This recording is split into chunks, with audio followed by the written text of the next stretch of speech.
经常有评论问你的锅为什么这么干净，其实之前也有陆续跟大家分享过我的一些小心得，今天把常见的锅做了一个汇总，方便大家查看。说出来你们可能不信，我也不是特别勤快的人，在洗锅方面也没什么特别特殊的方法。锅能保持干净，首先是从源头抓起，因为一旦弄脏了，到了清洁这步多少要费点力气的。从源头杜绝，我总结了一下，主要是4个方面。一个是燃气灶的火苗要调到蓝光，像这种红光火苗，锅肯定会烧一个黑一个的，具体怎么调这个我也不懂，可以咨询卖燃气灶的商家。第二是锅身外要干净，无油无水状态，再放灶上烧。锅外如果有水被火一烤，可能会留水渍，有油渍也很容易被烤黑。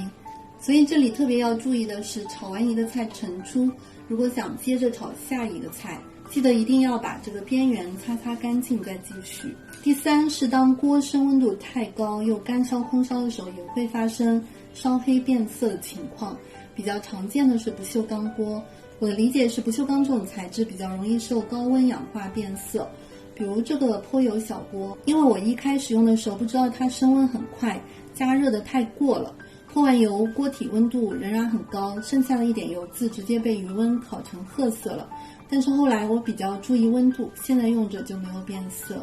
以此类推，雪平锅等其他不锈钢锅都是一样的。再比如不粘锅本身就建议中小火烹饪的，它美丽的外观包括涂层都是为中小火而生的。如果用大火长时间加热，外面的漆面就容易变色，所以平时在用的时候就尽量控制在中小火使用。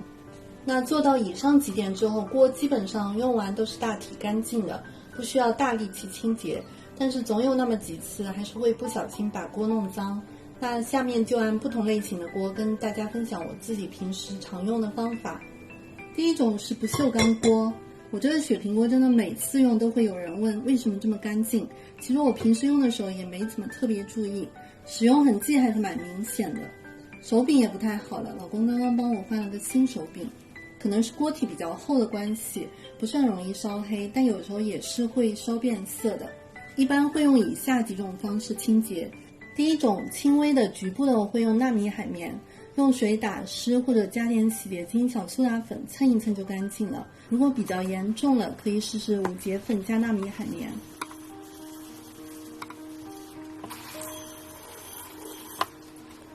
珐琅锅清洁膏或者不锈钢清洁膏效果也很好。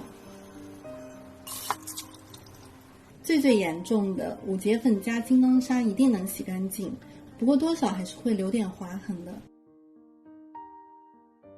锅内我一般会用小苏打加热水煮一煮泡一泡的方式，泡完后清洁起来就很轻松了。比如这个小锅之前黑锅后，我就是先煮泡，再用纳米海绵和五节粉、金刚砂洗干净的。我是很抗拒用那种刺激性的清洁剂的，所以我来来回回用的都是这几样东西。第二种是珐琅锅，珐琅锅又分2种，一种是这种光面的珐琅，真的是挺容易清洁的，所以我一般也不加导热板，偶尔有一点脏就还是用纳米海绵打湿，稍微用一点点力擦一擦就干净了。第二种是这种磨砂面的，这个就有点麻烦了，还挺容易脏的，而且不好洗，所以我一般都是加导热板。因为第一次用没加导热板，不知道怎么的就烧黑了，试了很多方法都没弄干净。最后我是把它放在一个大锅里再加上小苏打和水煮啊煮，最后弄干净了。像这个好像又有一点脏了，我等一下再用这个方法试试。锅内如果脏了或者糊底了，也是用小苏打加水煮开后，小火再煮个半小时，焖1-2个小时或者1晚上，就很容易洗干净了。具体根据脏的程度来增减时间。总之加热引起的顽固问题就用加热来解决。第三种是不粘锅，不粘锅外的材质一般都又好看又脆弱，我也是最近才发现用这种清洁膏可以很好的清洗干净。但这个锅底我也没办法，因为它又是磨砂又是漆面的，锅身是可以洗得很干净的。第4种是铁锅，铁锅比较特别，因为还要考虑到养锅，一般锅内我是不用洗洁精的，直接用温水洗。碰到比较脏的话就加一点水加热一下，稍微泡一下再洗干净。实在想用洗洁精就洗完后再烤干抹一层油保养一下。洗铁锅的话，这个海绵还挺好用的，它这一面是比较硬的，摩擦力也很大，但是不怎么留划痕，也不是很容易脏。第5种是砂锅，砂锅我曾经因为燃气的问题，锅外烧得很黑过，最后是用5节粉加金刚砂洗干净的。锅内如果脏了糊底了，我也会用小苏打去煮洗。总之锅内因为要跟食品直接接触，我都会用小苏打这种食品级的去煮洗。这里不得不说，虽然我很喜欢砂锅，但是砂锅真的比珐琅锅难洗很多。特别是日本的万古烧，万古烧可能因为气孔比较多，很容易渗色，就变成这样。我问了卖家说是不可逆的，暂时也没找到办法。底部没有上釉的地方也很难洗干净，因为没上釉也不敢去浸泡它，就只能把它看成烟火气、岁月的痕迹了吧。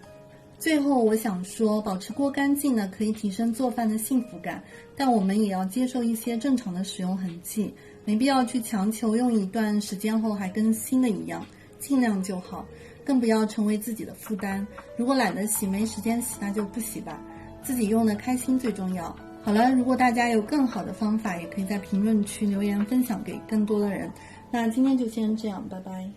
因为不少朋友在问我家厨房拉篮，其实我的观点是拉篮能不装就不装的，除非是一些比较特殊的空间。但我家是先后装了4个不同牌子的拉篮，这个视频就跟大家分享下这些拉篮的使用体验，供大家参考。首先是被问的最多的这个比较窄的高柜拉篮，这个拉篮要求柜体内宽16公分，我们这个拉篮实际内宽是有22厘米的。但是装了这个拉篮后，这里实际可用的宽度也就8、9公分了，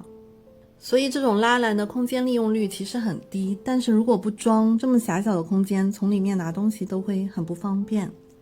所以比较适合家里确实是有个狭窄的空间，觉得就不太有用，所以我就把这些东西都撤了，自己重新买了这种盘子架，可以竖着放盘子，这样拿去也比较方便一点。然后现在他家好像升级了，是可以让锅竖着放的那种配件，应该会更合适一点。我这组是700宽的，我觉得碗碟拉篮再宽一点会更好。刚才说的这3个都是太空铝材质的，虽然是不同牌子不同价格，但是质量感觉都是挺好的。太空铝就是防锈耐腐蚀，还有比较轻，看起来也挺精致的。这2个是4年多前安装的，那个时候可能做这种材质的品牌不多，所以都偏贵一点。现在做的商家多了，也能找到便宜的，像这个是去年装的，就买得很便宜，但是用起来感觉好像差别不大。最后一个是这个吊柜拉篮，也是后来加装的，因为原本我这个冰箱上面是空的，我就觉得看着很不顺眼，就新做了一个柜子，装了这个拉篮。这个拉篮的问题也是空间利用率不高，这么大一个柜子，其实装了这个之后装不了多少东西，但是至少不用垫凳子拿东西，我就觉得方便一点。这里我主要放一些不是很常用的干货，因为下面一般都是有备份的。这个感觉质量总体来说不如前面3个，但是使用频率不是很高，所以也还可以接受吧。好了，那大致情况就是这样。问厨房尺寸的朋友好像也很多，等我整理一下，后面再跟大家分享。那今天就先这样，拜拜。